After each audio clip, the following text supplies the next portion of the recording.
Sa malaking bahay ni Milan Romero, halos walang ingay tuwing umaga maliban sa tunog ng paligid.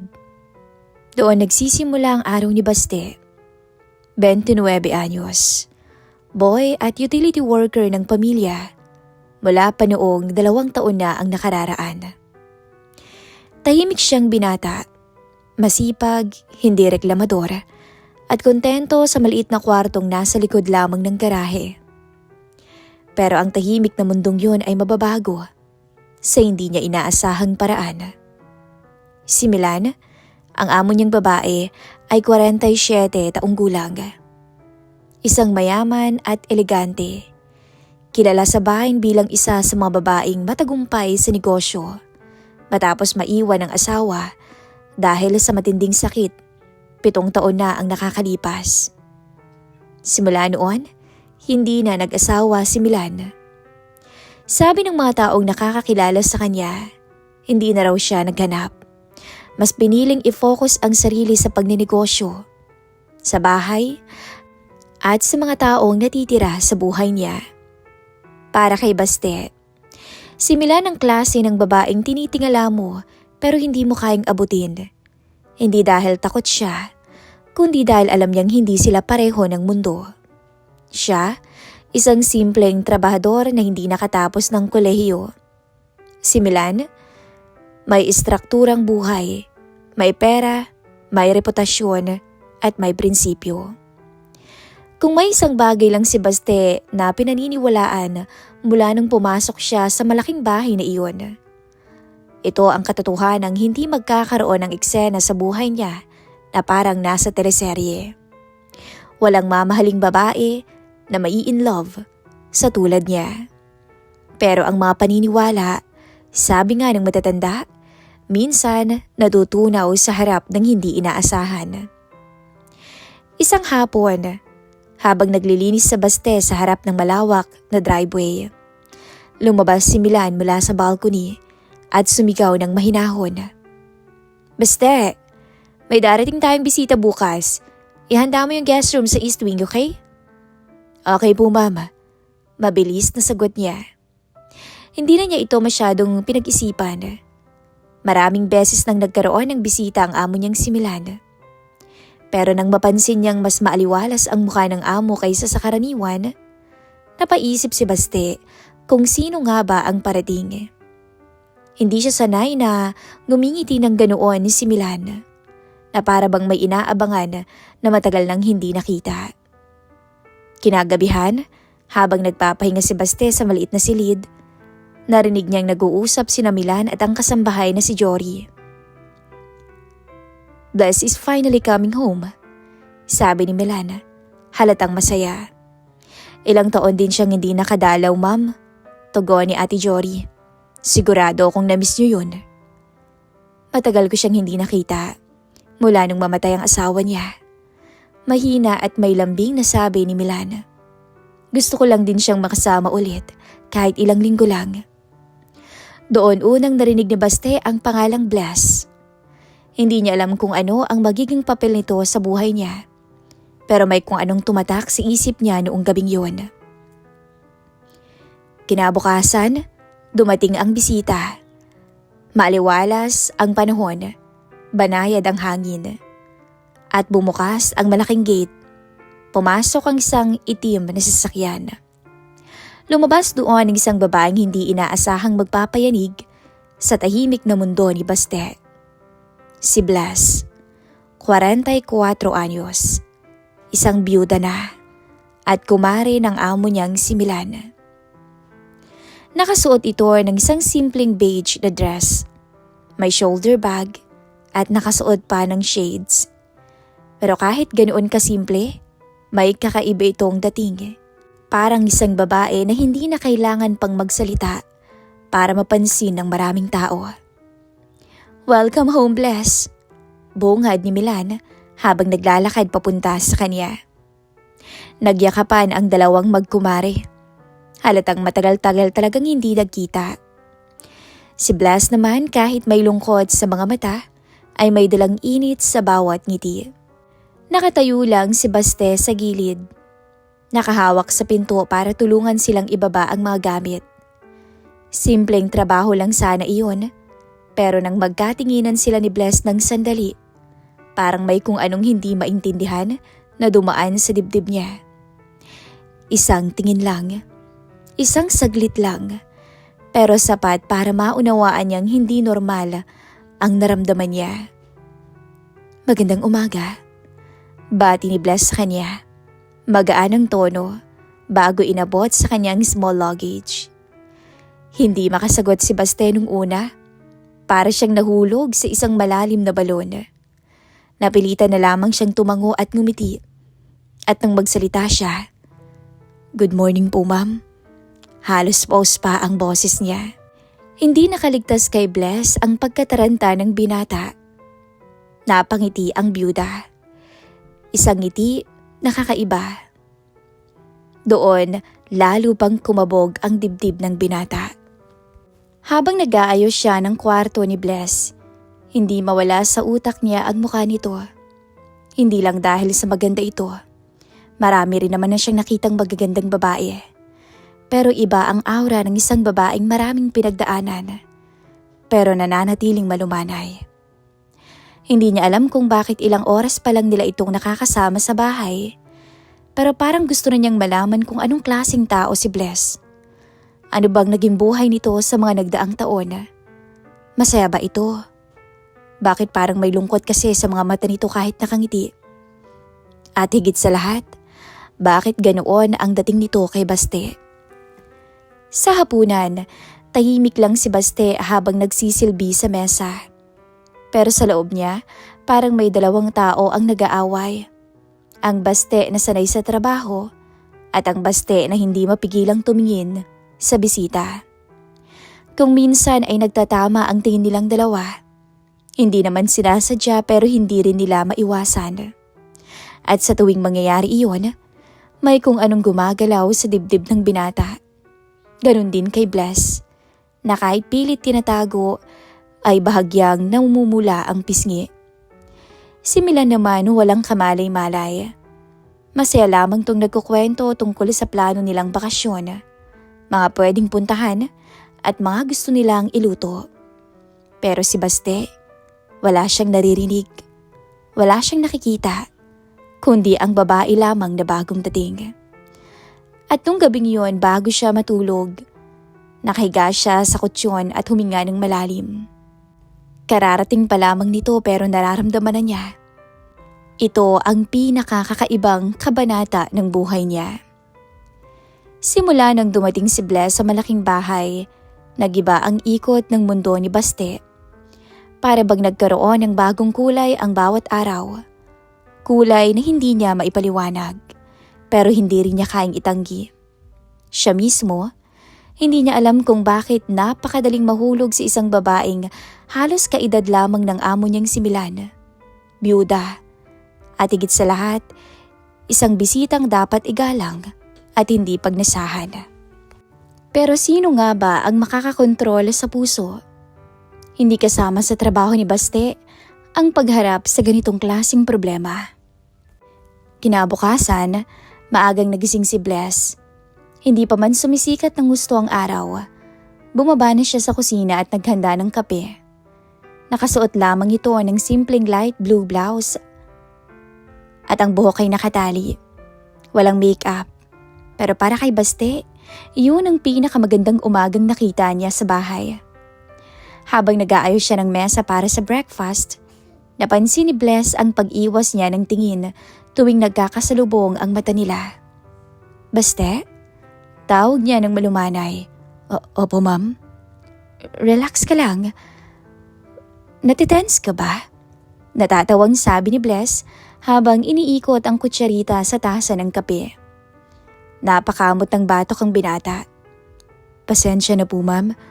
Nasanay lang po kasi ako kay Ma'am Milan na medyo mahigpit." Gumiti si Bless ng malambing. "Hindi naman ako ganoon. Tsaka ilang linggo lang ako rito. Huwag ka masyadong matense pagdating sa akin, ha?" Hindi sumagot si Baste. Pero sa loob niya, mas lalo siyang kinabahan. Paano ka ba naman hindi mababad trip sa sarili mo? kung ang taong nagpapakaba sa'yo ay siya ring nagsasabing relax ka lang. Pagkatapos mag-almusal sina Milan at Bless, lumabas sila sa garden para magkape. Pinatawag ni Milan si Baste para ayusin ang mga upuan. At habang ginagawa niya iyon, palihim na sumusulyap si Bless sa kanya. Hindi agad napapansin ni Milan, pero 3 beses nang nagtagpo ang tingin ng dalawa bago pa man matapos ni Baste ang kanyang ginagawa. At sa tuwing magtatama ang kanilang mga mata, may kakaibang lambing na dumadaloy sa pagitan nila. Hindi naman lantaran. Ito ay tahimik na pagkakanawaan na pareho nilang hindi binibigkas. Habang naglalakad pabalik sa loob ng bahay, mahinang nagsalita si Bless. Salamat, Baste. Hindi yun basta salamat lang. Para bang may kung anong init at kahulugan yun. At doon nagsimula na magulo ang isipan ng binata. Sa mga sumunod na araw, mas lalong naging komplikado ang mga bagay. Si Milan abala sa meetings para sa negosyo at madalas umaalis ng bahay. Si Bless naman halos buong araw na sa loob. Minsan nagbabasa sa may garden, minsan nagluluto, minsan naman nagpapahinga lang sa beranda habang nakatanaw sa malawak na damuhan. At si Baste, parang anino. Lagi niyang nakikita ang presensya ni Bless kahit hindi sinasadya. Isang hapon, habang nagdidilig ng halaman si Baste, lumapit si Bless dala ang 2 baso ng malamig na juice. Baka nauuhaw ka na, biro niya habang inaabot ang isa kay Baste. Nagulat pa nga ang binata. Hindi siya sanay na inaalok ng amo o bisita o kahit na sino sa malaking bahay. Para po sa akin talaga to? Tanong ng binata. Oo naman, sagot ni Bless. Hindi ka ba pwedeng uminom kapag masipag? Biro nito. Ngumiti si Baste, halatang nawala ang hiya. Salamat po, ma'am. Wag mo na akong tawaging ma'am, sagot niya agad. Pwedeng Miss Bless na lang or Bless. Napatigil si Baste. Bless? Bakit parang napakalapit bigla ng pakiramdam? Ano, hindi mo kaya? Pangaasar ni Bless habang nakangiti. Hindi po, hindi pa po, pero masasanay din po ako. Tumawa si Bless, malumanay at malambing habang umikot pabalik sa beranda. Pero bago siya tuluyang makalayo, sandali siyang lumingon kay Baste. Isang tingin lang, pero sapat para mawala ang hininga ng binata. Isang gabing bumuhos ang malakas na ulan. Walang ibang tao sa bahay kundi si Bless at ang ilang kasambahay dahil nasa event si Milan. Umakyat si Baste sa itaas para ayusin ang bintanang tumutulo. At doon niya muling nakita si Bless. Nakaupo sa may hallway, nakapatong sa tuhod ang libro, pero parang hindi nagbabasa. Malungkot itong nakatingin sa ulan. Ma'am, Bless, ayos lang ba kayo? Magalang na tanong ng binata. Tumingin si Bless at bahagyang nagulat. Kanina pa kasi ako hindi mapakali. Hindi talaga ako sanay sa ganito. Napakatahimik. Umupo si Baste 1 metro mula sa kanya. Hindi masyadong malapit. Napansin ni Bless yun. Hindi ba dapat nasa kwarto mo ka na? Tanong nito. Okay lang po. Baka kasi may kailangan pa kayo eh. Ngumiti si Bless. Pero tila malungkot. Nasanay lang kasi akong mag-isa. Walang kasama sa bahay. Pagkatapos ng asawa kong mawala. Hindi ko may buo si Baste. Pero sa loob niya, may humaplos na awa at paghanga. Hindi dahil mahina si Bless, kundi dahil sa kabila ng mga pinagdaanan niya, kaya pa rin niyang ngumiti at maging mabait. Kaya ho ba kayo nandito? Para hindi kayo malungkot? Nagtagpo ang tingin ng dalawa. At may emosyon na hindi nila maipaliwanag. Bless blink first. Pero hindi niya inalis ang tingin. Alam mo, Baste, Masarap kausap ang tahimik na tao. Napansin ni Baste ang bahagyang pamumula ng pisngi nito. At bago pa siya makaisip ng tamang sagot, nagsalita muli si Bless. Hindi ako nag-iisa ngayong gabi. Salamat sa iyo, Baste. Noong gabing yon, kahit wala pang mali na nangyayari, pareho nilang alam na meron silang kakaibang nararamdaman para sa isa't isa. Habang naghihilamos si Baste bago matulog, inabot siya ng isang tanong na ayaw niyang sagutin. Bakit ba parang laging nakabase sa isip niya si Bless? At ang tibok ng puso niya kapag nakikita niya to, lalong lumalakas. Dumating ang araw na kinailangan ni Milan umalis papuntang Maynila para mag-attend ng 3-day business convention. Sa pagkakataong yun, halos si Bless at Baste lang ang maiiwan sa malaking bahay maliban sa kasambahay na si Ate Jory na madalas na nasa kabilang wing. 2:00 pa lang ng hapon, nakaalis na si Milan. Tahimik ang loob ng bahay at para kay Bless, iyon ang pinakamatagal na katahimikan na naramdaman niya magmula nung mamatay ang mister niya. Habang nag-aayos si Baste ng garden furniture, lumabas si Bless sa beranda.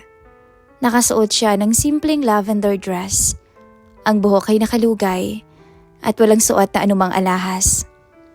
Para siyang tanawin na hindi kailangang ayusan dahil likas na elegante. Hindi ka papagod?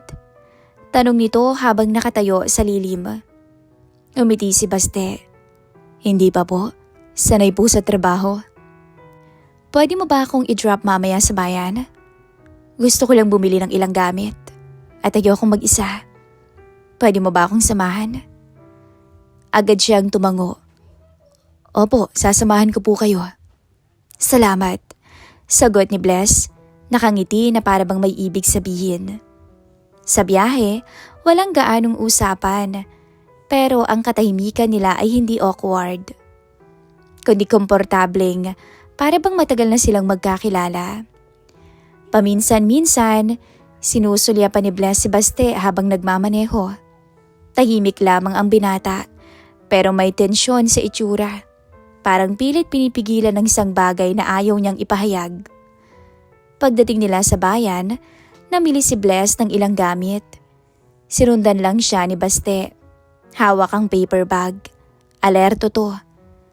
Minsan, sabi ni Bless habang naglalakad sila, nakakalimutan kong 44 na ako. Hindi naman po halata eh. Sagot ni Baste na hindi nakapagbigil. Napatigil si Bless. Tiningnan si Baste. Talaga? Tanong nito. Talagang-talaga po. Sagot ng binata na halos pabulong. Kung hindi ko nga lang po alam ang edad niyo, iisipin kong baka nasa early 30s lang kayo. Napangiti si Bless. Ito yung ngiting may tinamaang parte sa puso niya. Pag-uwi nila, malalim na ang hapon. Tahimik na ang buong paligid. Ramdam na ang malamig na hangin. Si Bless ang naunang pumasok sa loob habang nilalapag ni Baste ang mga pinamili.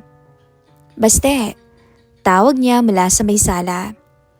Paglingon niya, nakita niyang nakaupo si Bless sa may sofa. Nakapatong ang braso sa hita. Nakayuko ng bahagya na parang nag-iisip. Lumapit si Baste. May kailangan po kayo? Pero hindi pa niya natatapos nung magsalita si Bless. Alam mo ba? Matagal na akong hindi nakakaramdam ng ganito sa isang lalaki. Natigilan si Baste. Hindi alam kung ano ba ang tamang sagot. Nagtagpo ang mga mata nilang dalawa. Baste, mahina niyang sabi. Bakit pa ang dali mong pinasok ang isip ko? Hindi napigilan ng binata ang sarili. Hindi ko po alam. Pero mula rin kasi nung dumating kayo, hindi na rin kayo nawala sa isip ko. At doon nagbago ang hangin. Hindi sila nagmadali.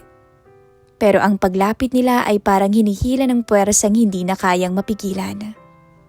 Baste? Bulong ni Bless. Sagot naman ni Baste. Unti-unti silang naglapit. dahan-dahan na para bang sinusukat kung tama ba ang ginagawa nila. Wala namang bawal at walang hahadlang. Wala namang kasinungalingang pangahawakan. 2 tao silang matagal nang mag-isa sa buhay. Nung maglapat ang labi nilang 2, napakabanayad lang, hindi agresibo. Isang halik na punong-puno ng pagtitimpi. Halik ng 2 taong nagtanong muna bago bumigay. Pero pagkatapos ng ilang segundo, nawala ang pag-iingat. Hinawakan ni Bless ang mukha ni Baste. Marahan pero halata na ang kasabikan. Hinila siya palapit at ang halik ay naging mas malalim, mas totoo at mas matagal. Para kay Baste, parang sasabog na ang dibdib niya. Hindi na ito fantasy. Ito ang kauna-unahang halik na naranasan niya. Para kay Bless, ito ang unang beses na halik mula nung mawala ang asawa niya. Unang beses na muling may humawak sa kanyang lalaki. Hindi nila alam kung gaano katagal silang nagtagal sa ganoong posisyon. Pero nang bumitaw sila, pareho niyang mabilis ang paghinga nila. "We shouldn't." Mahinang sabi ni Bless na hindi na ituloy ang sasabihin. Pareho tayong single. Wala tayong naapakang tao. Wala tayong niloloko. Tumingin si Bless sa kanya. May lungkot at may takot. Pero higit sa lahat, may pagnanasa at pag-asa. Sa pagkakataong yun, siya mismo ang nagsabi, "Then don't stop." At hindi nga tumigil si Baste. Hinawakan niya ang kamay ni Bless, inalalayang tumayo at dinala sa kwarto nito. Wala nang salisalita, wala nang palipaliwanag. Tanging tapat na pagnanais lang na makita, maramdaman at mahalin ang isa't isa kahit isang gabi. Nung sumara ang pinto, nagbigay sila sa init na matagal nilang tinanggihan o bumigay sila sa init na matagal nilang tinatanggihan. At nung gabing yon, hindi sila magkaiba ng estado. Sila ay parehong taong matagal nang sabik sa yakap, sa init at sa pag-aalaga. At sa wakas ay natagpuan nila ang isa't isa. Doon magsisimula ang pag-ibig na hindi nila inaasahan. Pagkagising ni Baste kinabukasan, hindi niya agad naalala kung bakit tila ang gaan ng dibdib niya. Pero nang umangat ang bigat ng kumot at makita niya si Bless na nakahiga sa tabi niya, nakatalikod ng bahagya, mahimbing ang pagkakatulog. Doon bumalik ang lahat. Ang nangyari kagabi. Ang init, ang yakap, ang ngiting hindi niya makakalimutan. Marahan siyang bumangon. Maingat na maingat para hindi magising ang babae. Isa yung instinct na parang otomatikong lumabas sa kanya. Ang protektahan si Bless kahit sa maliit na bagay. Lumabas siya ng kwarto bit-bit ang t-shirt niya. At habang sinusuot to, hindi niya mapigilang mapangiti. Para siyang binuksan na kandado na matagal ng kalawangin. Para siyang muling naging tao na pwedeng magmahal. Nang magising si Bless, nakita niyang nakaupo si Baste sa may sofa sa gilid ng kwarto. Napahinto siya. Sandaling tinitigan ng binata. May lambing sa mga bawat kilos ni Baste. Yung klase ng lambing na bihira niyang makita kahit sa mga lalaking nagkakagusto sa kanya noon. Wala siyang pinagmamalaki. Wala siyang pinagyayabang. Walang hinihinging kapalit. Nandoon lamang siya, maasahan at may totoong puso. "Good morning." Bahina niyang bati. Lumapit si Baste. Tila nag-aalangan pa kung dapat ba siyang maupo sa tabi ni Bless o manatili sa distansya. "Good morning po. Good morning, Bless." Nahihiya pang sagot nito. Napangiti si Bless at umupo ng maayos. Inayos ang buhok. "Hindi mo kailangang mahiya." "Hindi ako sanay," sabi ni Baste. Ramdam sa boses niya na nahihiya. Nilapit ni Bless ang kamay at marahang hinawakan ang kamay ni Baste. Saan ka ba nahihiya? Tanong nito, nakatingin ng diretso sa mata ng binata. Huminga si Baste ng malalim. Na baka magsisi kayo sa nangyari sa atin. O baka nagkamali lang tayo kagabi. Nagbago ang ekspresyon ni Bless. Hindi siya galit. Wala tayong maling ginawa. Sabi nito, dahan-dahan at punong-puno ng sincerity. Wala kang asawa. Wala rin akong asawa. Matagal na rin ako mag-isa, Baste. At ngayon lang ulit ako nakaramdam ng ganito. Ganito? Tanong ni Baste ng pabulong. Kumiti si Bless na may nag-aalaga sa akin at may magmamahal. Tila tumigil ang mundo ni Baste dahil doon. Hindi niya alam kung paano sasagot. Hindi niya alam kung may karapatan nga ba siyang magmahal ng isang tulad ni Bless. Pero ang totoo, hindi niya rin kayang pigilan ng sarili. Marahan niyang hinawakan ng pisngi nito. Hinila ng kaunti at kinintala ng halik. Hindi tulad ng kagabi na punong-puno ng pagnanasa. Ngayon, punong-puno ito ng emosyon. Soft, mabagal, totoo. Nagtagal iyon. At sa halik na iyon, maliwanag ang lahat. Hindi pansamantala ang nararamdaman nila. Sa mga sumunod na araw, halos wala silang hirap na itago ang koneksyon nila. Hindi dahil inaangkin nila ang isa't isa, kundi dahil napaka-natural ng kilos nila. Kung nagtatama man ang mga tingin nila habang kumakain o naghahakot ng grocery o nag-aayos ng mesa, hindi yun halatang may nangyayari sa kanila. Pero pagdating ng gabi, tsaka nila lubos na nararamdaman kung gaano nila kailangan ng isa't isa. Naging routine ang tahimik na paghahanap ni Bless kay Baste. Kapag tulog na ang kasambahay at wala si Milan, minsan nag-uusap sila sa may beranda habang nakasandal si Bless sa balikat niya. Minsan, magka-holding hands sila sa kwarto. At minsan, hindi nila mapigilan ang init na binubuo ng bawat paghawak, bawat paghinga sa pagitan. Pero pinaka-importante sa lahat, mas naging malapit ang puso nila kaysa sa katawan. Isang gabi, habang nakahiga si Bless sa dibdib ni Baste, bigla tong nagsalita. Alam mo ba, nung namatay ang asawa ko, akala ko tapos na ang buhay ko sa pag-ibig. Mahigpit na hinawakan ni Baste ang kamay niya. Hindi ko man alam ang sakit, pero nandito na ako ngayon. Yun ang nakakagulat. Sagot ni Bless habang nakatingin sa kisame. Hindi kita hinanap, pero dumating ka. Huminga ng malalim si Baste. Bless, natatakot ako.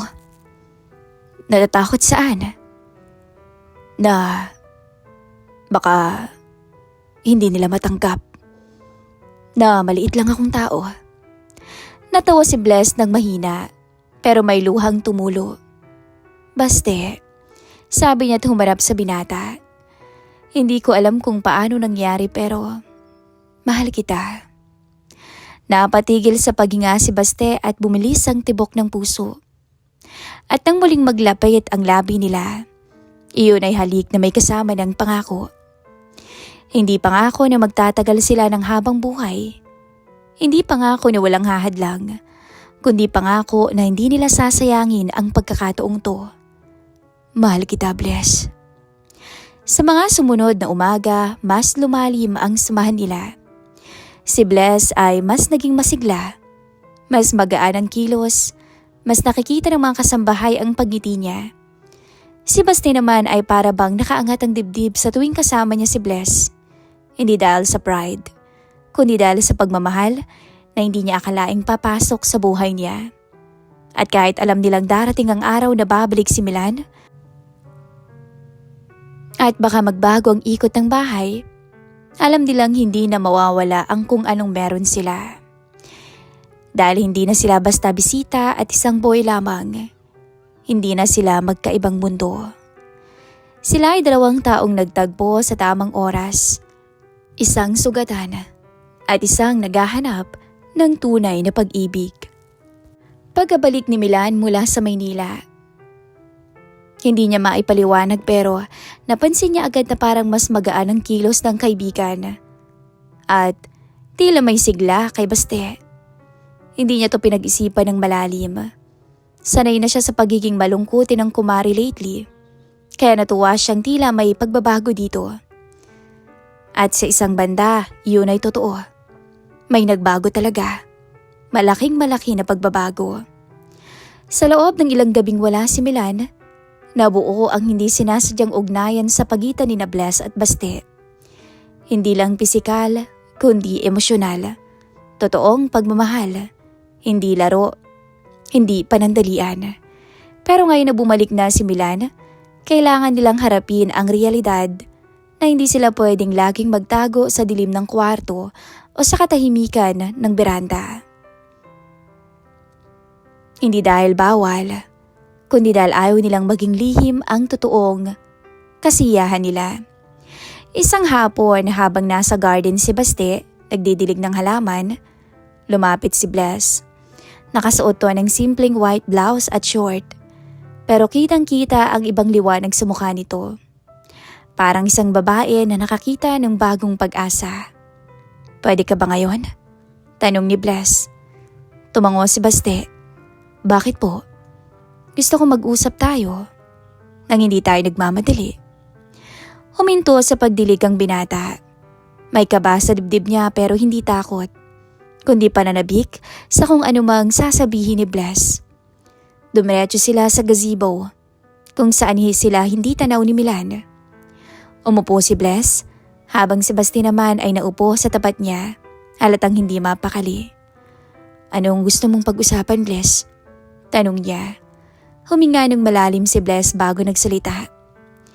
"Alam kong hindi mo inaasahan lahat ng nangyari sa atin. At ni ako, hindi ko akalaing darating sa punto na magmamahal ulit ako." Tumingin to kay Baste ng diretsyo.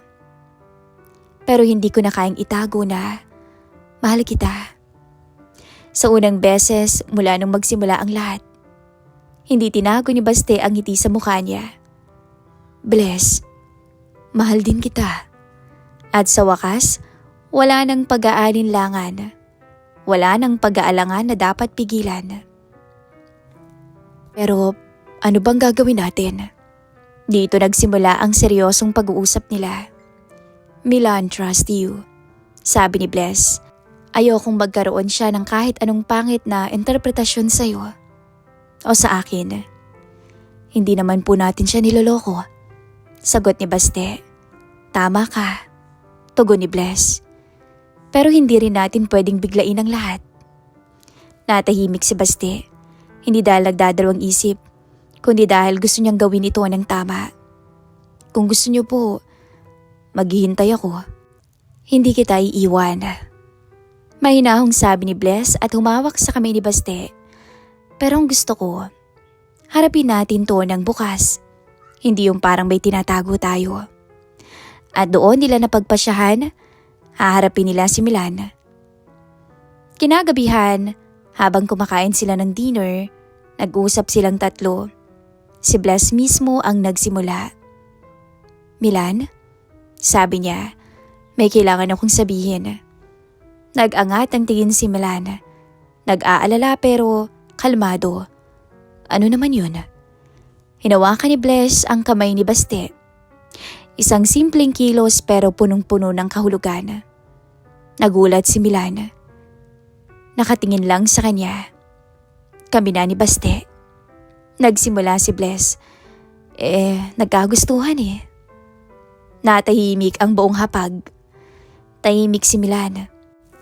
"Opo, ma'am. Pangako." Ngumiti si Milan. "That I'm happy for both of you." Nang gabing yon, hindi lang sila naging mas malapit. Naging buo sila. Lumipas ang mga araw at hindi na nila kailangang magtago. Si Bless ay madalas nakayakap kay Baste sa beranda habang nagkakape. Si Baste ay mas naging masigla sa trabaho. Paglipas ng isang buwan, nagdesisyon si Bless. "Baste, gusto kong bumuo ulit ang tahanan. At gusto kong kasama ka roon." Hindi agad nakasagot ang binata. Hindi dahil nagdadalawang isip, kundi dahil hindi niya inakalang may babaeng tulad ni Bless na mag-aalok ng ganitong panghabang buhay. Kasama ako? Bulong niya. Tumango si Bless at ngumiti. Oo, ikaw. At ako. Tayong dalawa. Niyakap niya ito. Mahigpit at punong-puno ng pagmamahal. Walang pagdadalawang isip. At doon nagbago ang buhay ni Baste. Hindi na siya simpleng boy na nakatira sa likod ng garahe. Siya na ang lalaking pinakamamahal ni Bless. At sila ay magsisimulang magtayo ulit ng sariling tahanan. Hindi man marangya, hindi man engrande, pero punong-puno ng pagmamahal na hindi nila inakalang darating. Sa huling pahina ng confession ni Baste, isinulat niya ang salitang, "Hindi ako mayaman, hindi ako edukado, pero minahal niya ako at binahal ko siya. At walang mali o mas tama kapag ang puso ay marunong magmahal ng tapat. At yun ang simula ng bagong buhay ko."